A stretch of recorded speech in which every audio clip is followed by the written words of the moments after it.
Welcome back to the ENCA Corruption Scorecard. One could ask, how do these accounting irregularities occur when professionals are paid to ensure all the books are in order?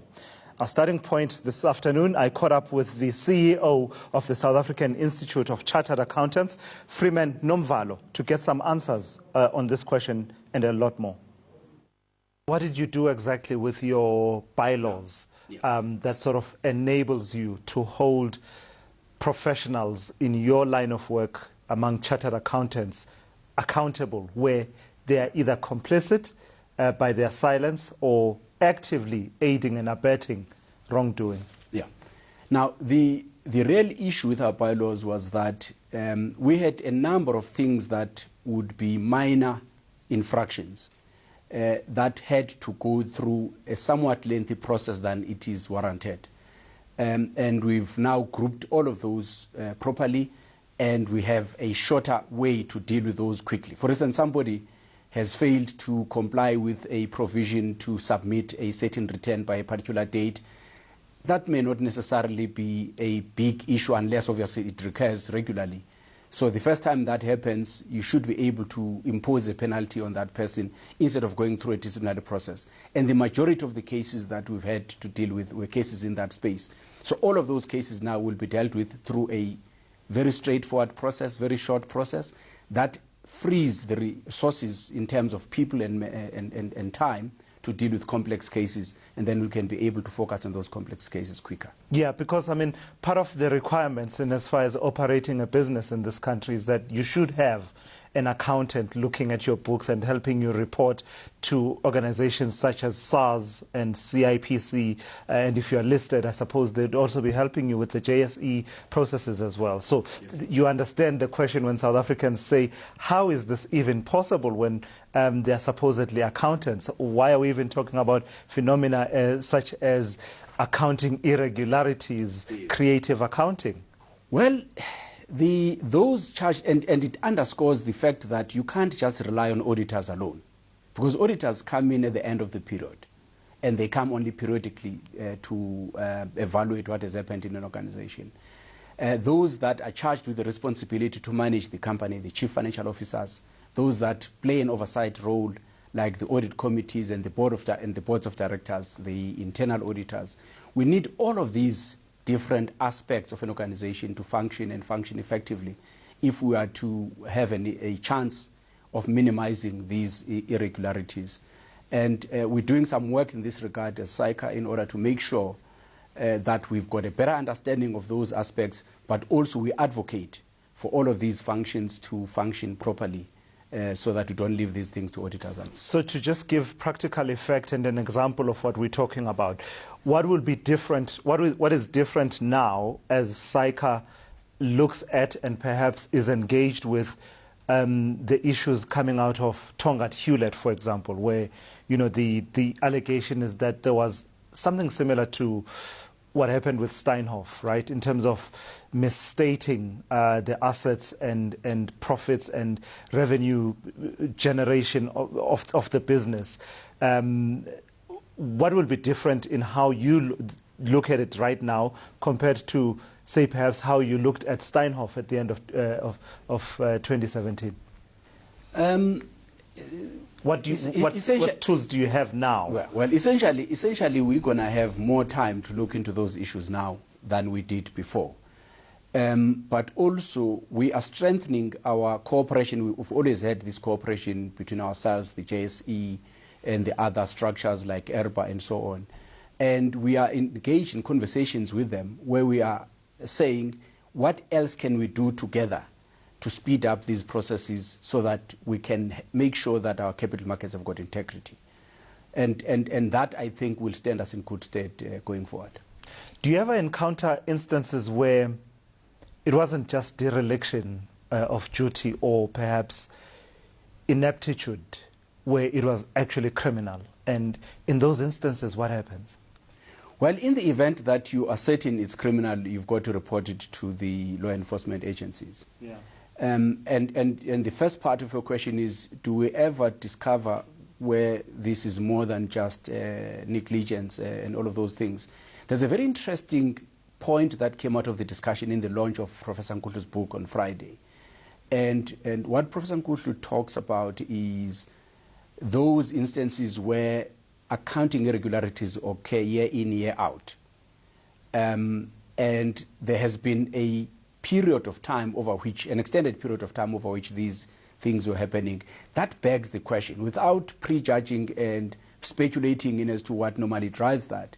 But it then begs the question about the efficacy of the processes that are being employed. And it's all of those questions that we need to engage with and figure out what can be done to improve them. But I guess what I'm asking is, have you had instances where you have reached that conclusion that we need to report this as potentially a criminal offense? Well, I don't want to talk about cases that we work with, but there is one particular case that we have reported to the police.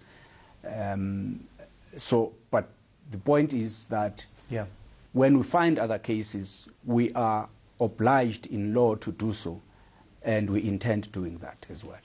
I know you're saying you don't want to talk about specific cases, but some of these cases are in the public domain. You had I don't know if it's the honor or dishonor of having amongst your members people such as Marcus Yoste and people such as Anoj Singh. Yes. What are you able to say to South Africans to say, we've been calling for accountability around these people and some of the allegations around them, but from your side of things, where do things stand with these two members? We're dealing with all the cases, not just these two. The standoff case is still ongoing. There's still some work to be done to conclude it. We hope that in the next few months we should be in a position to bring those that are responsible for that case before our tribunal. In as far as the Transnet Eskom matter, which involved Anuj Singh, we have concluded that, and we have stricken him off the record of as a chartered accountant. He cannot use that designation anymore for the next 10 years at least, and if he wishes to do so 10 years down the line, he will have to convince SAICA that he now can uphold the principles that we believe in. So that other matter has been concluded, but the other one is still ongoing.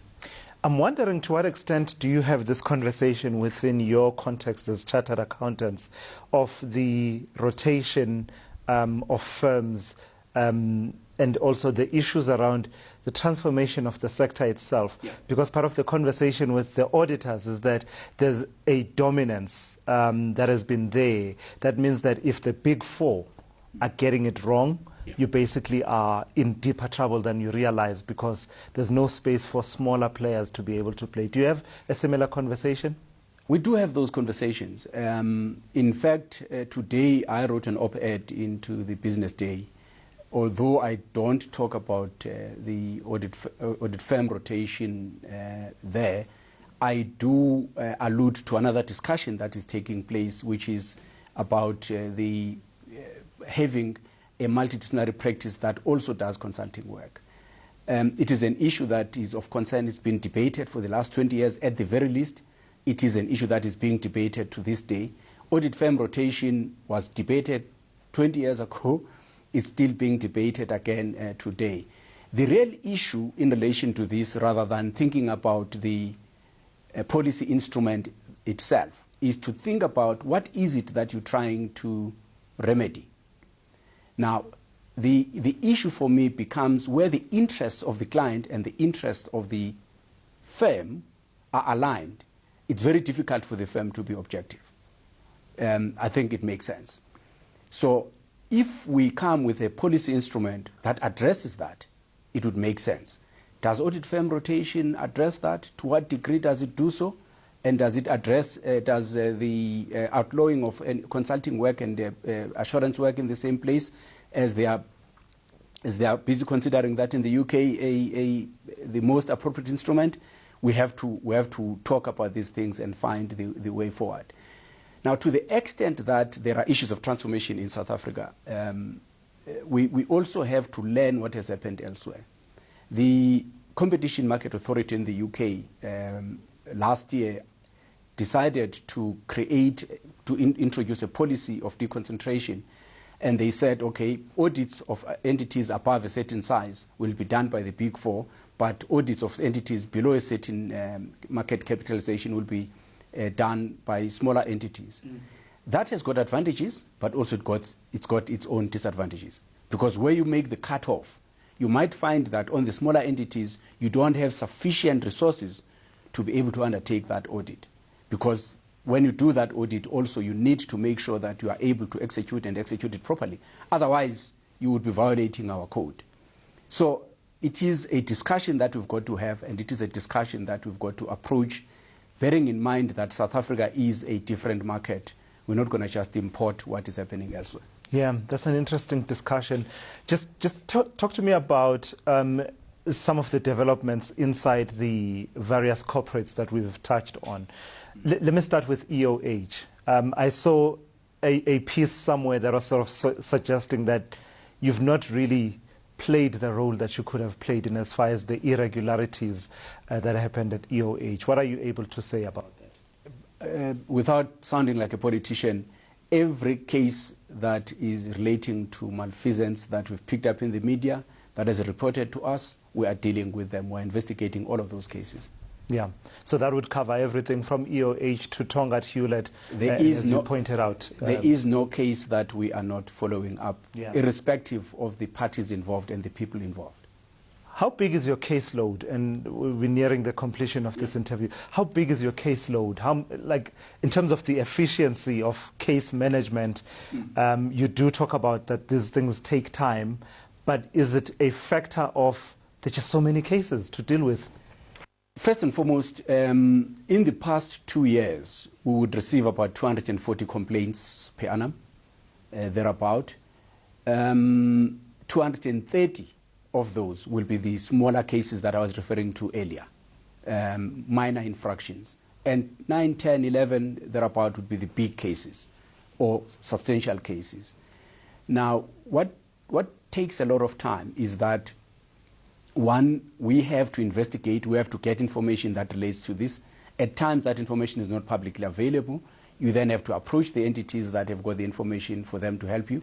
They will come with all manner of privilege arguments with their lawyers in terms of accessing that information. When you've got the information, you also need witnesses and interview those witnesses, and aligning diaries and timetables does sometimes pose a challenge.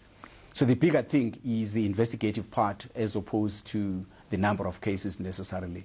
The more complex the case is, obviously, the more difficult the investigation process that follows. Right. So lastly, Mr. Nomvalo, let me ask you about what needs to happen to sort of strengthen your hand as regulators in some of these spaces. So the people who watch the hawks, as it were. Yes. Because the last thing we want is, you know, already we have a Steinhoff, which was really bad. We have a Tongaat Hewlett, which has been also quite bad, and also EOH. But the last thing we would want is a situation where the so-called accounting irregularities lead to a South African Enron. Yeah. A few things. One, like I said, that we've done some work recently where we're looking at these cases, public sector, private sector cases. We've gone behind just the noise that is out there to understand some of the dynamics. And we believe strongly that all the structures within an organization have got to function. The CFO has got to do his job properly. The board of directors has got to oversee properly. Those that do the analysis of these stocks in order to invest people's monies have got to do their job a lot more diligently. I mean, some of the cases that have happened in this country, you wonder because the entity that is competing with the other entity would have been moving in the opposite direction in terms of valuing assets and so on, and the other entity is appreciating assets.